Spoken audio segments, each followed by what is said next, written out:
안녕하십니까. 복음냉장고 손용재 목사입니다. 여기 복음냉장고에 오셔서 생명 얻는 말씀을 마음껏 꺼내 가져가시기 바랍니다. 오늘은 왜 부자 간원에게 계명을 지키라 하시는가? 왜 부자 간원에게 계명을 지키라 하시는가? 누가복음 18장 18절 있는 말씀을 중심으로 오늘 공부하도록 하겠습니다. 어떤 간원이 물어 가로되 선한 선생님이여 내가 무엇을 하여야 영생을 얻으리까? 이렇게 예수님에게 질문하고 있습니다. 부자 간원, 이 부자 간원은 예수님에게 질문을 하는데 선한 선생님 내가 무엇을 하여야 영생을 얻습니까? 하고 질문합니다. 간원 질문에 예수님은 어떻게 답하십니까? 마태복음 19장 17절에 내가 어찌하여 나를 선하다라고 일컫느냐? 하나님 한 분 외에는 선한 이가 없느니라. 간원은 예수님을 하나님으로 인정하지 않으면서 하나님으로 인정하는 호칭을 쓰고 있습니다. 그래서 예수님은 내가 생명에 들어가려면 계명을 지키라. 계명을 지키라 이렇게 이야기하고 있습니다. 오늘 이 말씀도 우리가 난해한 구절이라고 말할 수 있습니다. 예수님께서 계명을 지키라. 계명을 지켜서 구원 얻는 것이 아닌데 계명을 지키라 이렇게 이야기하고 있습니다. 오늘 여기에 중요한 복음적인 내용이 숨어져 있습니다. 부자 간원은 계명을 지키라고 하니까 뭐라고 했습니까? 마태복음 19장 20절에 보면 모든 것을 내가 지켰사오니 아직도 무엇이 부족합니까? 이렇게 이야기합니다. 이 계명을 다 지켰다고 말하고 있습니다. 분명한 것은 그 부자 간원이 깨끗하게 선하게 살아온 것은 사실인 것 같습니다. 그가 이렇게 말할 때는 예수님께 이렇게 이야기할 때는 선하게 깨끗하게 살지 않고는 이렇게 말할 수 있겠습니까? 부자 간원의 문제는 무엇인가? 무슨 문제가 있습니까? 지킬 수 없는 율법을 지켰다고 하는데 문제가 있는 것입니다. 예수께서 계명을 다 지켰다고 말한 청년에게 무엇이라고 말씀하셨습니까? 마태복음 19장 21절에 보면 내 소유를 팔아 가난한 자에게 나누어주고 나를 쫓으라. 나를 쫓으라 이렇게 예수님은 이야기하고 있습니다. 부자 간원은 예수님을 만나 근심하며 돌아갔습니다. 실패했습니다. 부자 간원은 왜 실패했다고 생각합니까? 재산을 나누어 주지 못해서? 예수님이 길을 잘못 알려주어서? 예수님을 시험했기 때문에? 진실한 질문을 하지 않아서?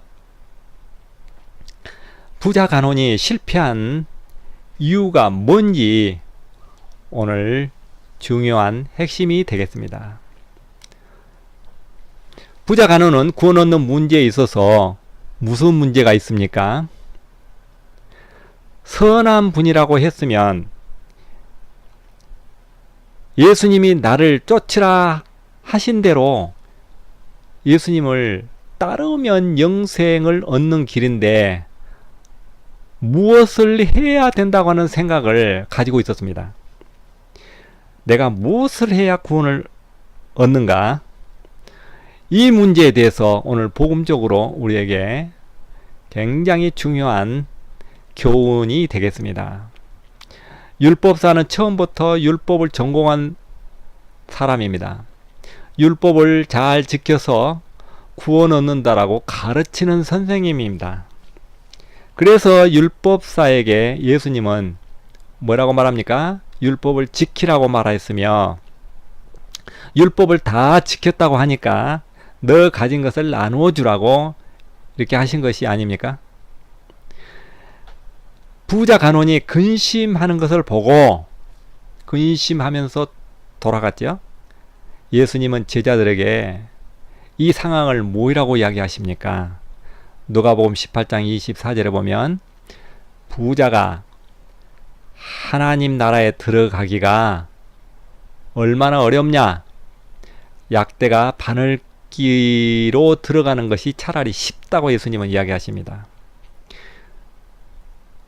제자들의 반응은 어떠합니까? 그러면 누가 들어가냐고 예수님에게 이렇게 질문을 합니다.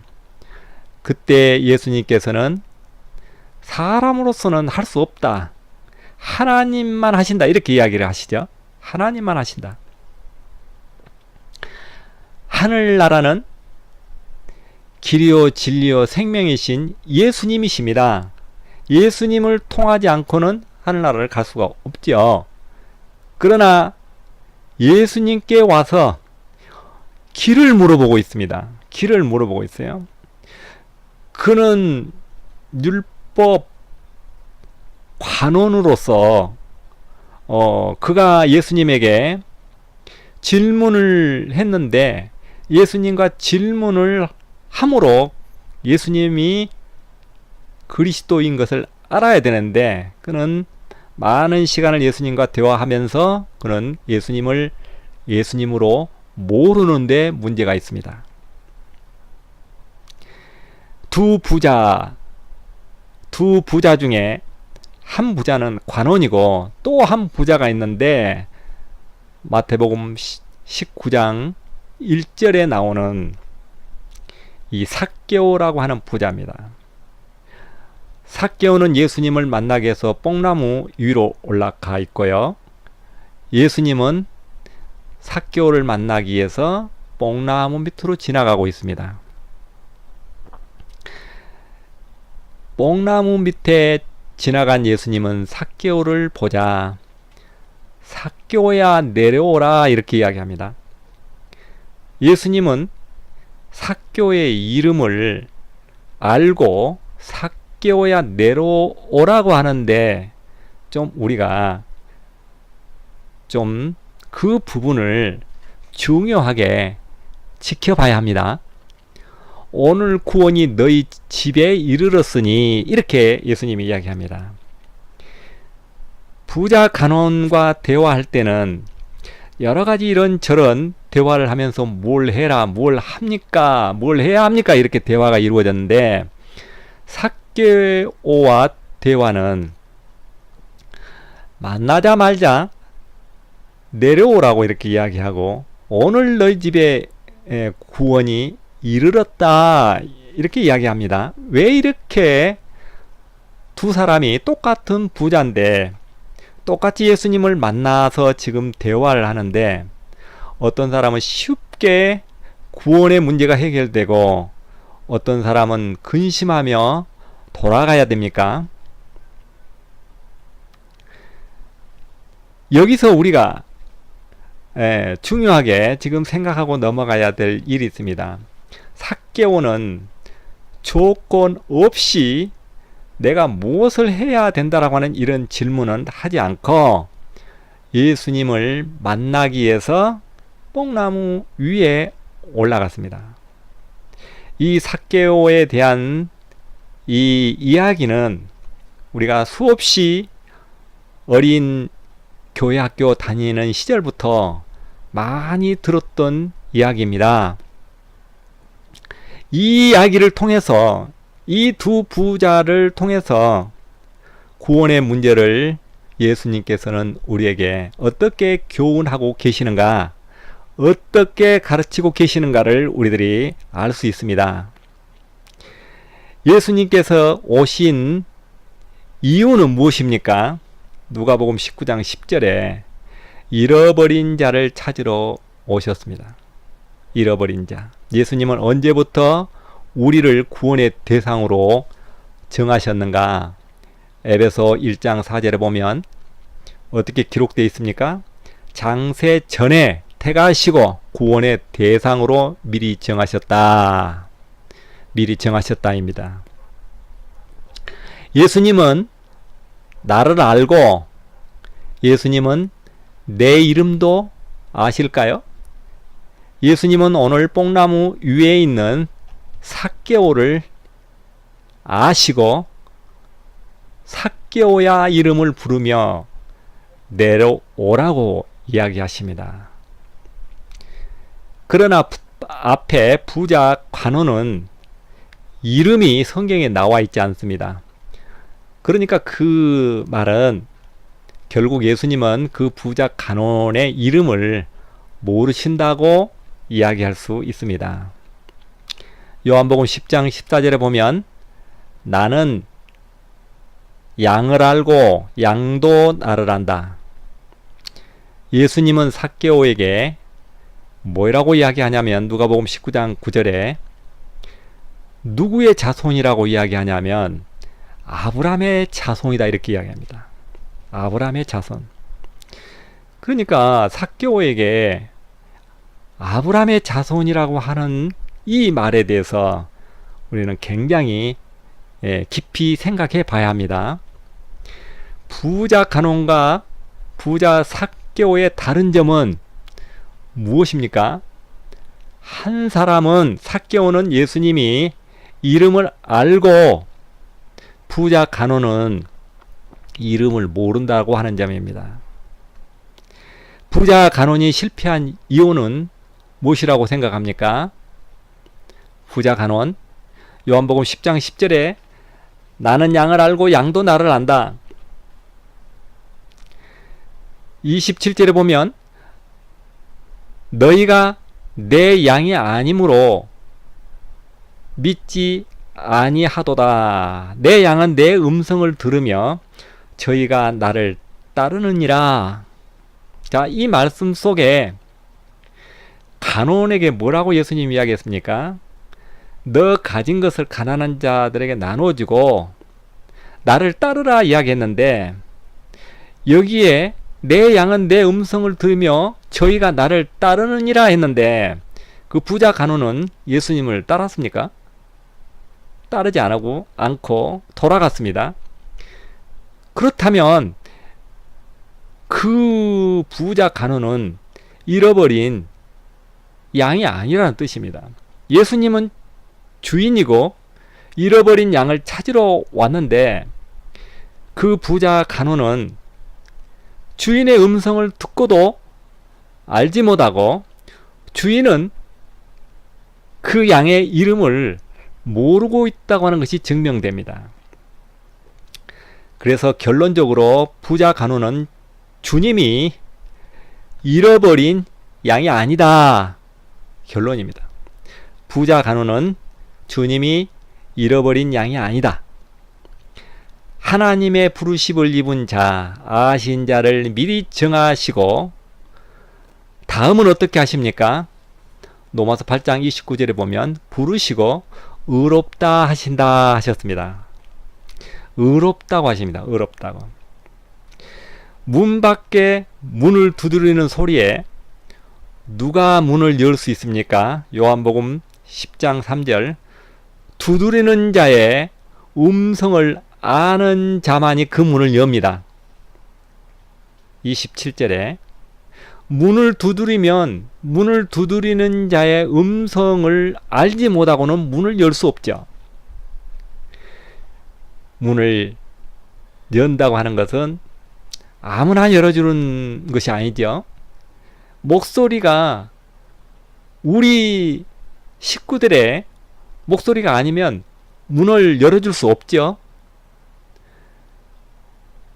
계시록 3장 20절에 볼지어다 내가 문 밖에 서서 문을 두드리노니 예수님께서 문을 두드립니다.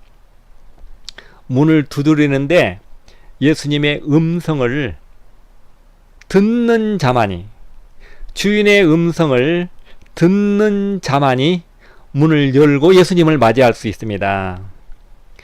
마태복음 18장 14절에 100마리 비유에 100마리 양의 비유가 있는데, 양을 100마리를 가지고 있는데 한 마리를 잊었습니다.